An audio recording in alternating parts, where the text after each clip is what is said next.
Hi guys, my name is Hai. I'm from HNT Law, and welcome to another episode of The Legal Corner.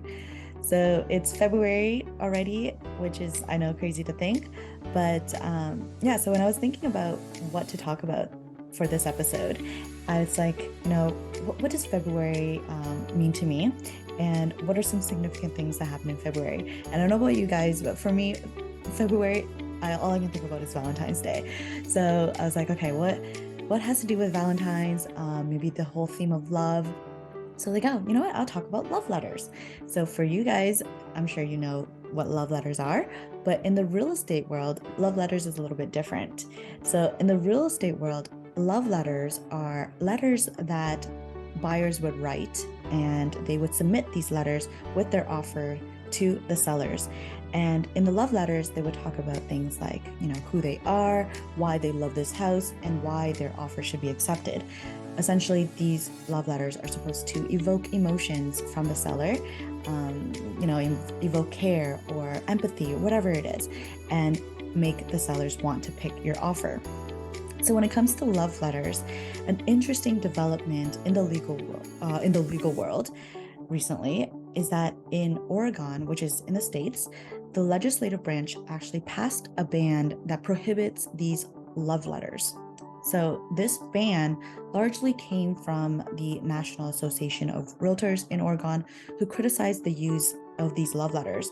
The association critiqued these love letters, said that these love letters raised fair housing concerns because they often contained personal information and could reveal a potential buyer's race, religion, or familial status. So this information could then be used, for either knowingly or through unconscious bias as an unlawful basis for a seller's decision to accept or reject an offer.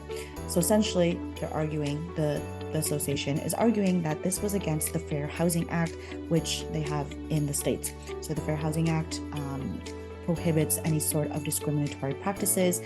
And yeah, so these love letters was opening up the gates to these discriminatory practices. So when it comes to Ontario, in Ontario, we don't have a Fair Housing Act, but we do have the Ontario Human Rights Code. And under Part 1, which talks about the freedom from discrimination, and then Section 2, which talks about accommodation, which is housing. So in our code, it says that every person has a right to equal treatment with respect to the occupancy of accommodation without discrimination because of race, ethnicity, gender, sex, sexual orientation, and et cetera, et cetera. So we usually don't really see many cases when it comes to selling and buying homes that are against the Ontario Human Rights Code. But 2 weeks ago, there was actually a property listed in the house address is 54 Odessa Boulevard. It's in Terracotta. It's situated in a self-described private Ukrainian community. So it's just a little bit up north of Georgetown. So I'm going to share my screen and show you guys a little snapshot of the listing. Let me just share this. Okay. So if you see, so this is a little snapshot from the listing itself. So if you go through the description of the listing, you'll see it's pretty normal. It talks about the property itself, full finished basement, raised brick bungalow, the gas fireplace, all that, where it's close to. But at the very end, this is where a lot of people were outraged by. So it says, board approval required for new owner, Ukrainian descent required of owner.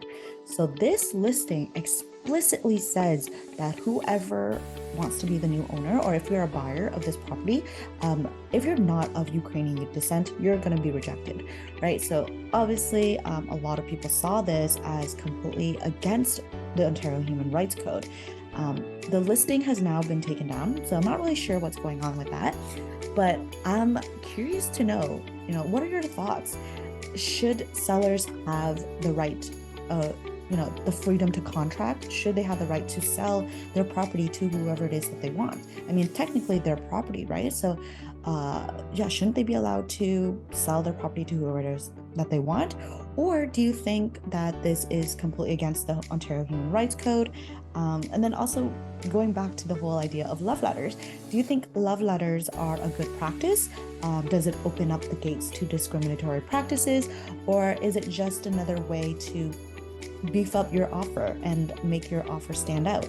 Yeah, so I'm curious to know what your thoughts are on this. Leave a comment and let me know what you think.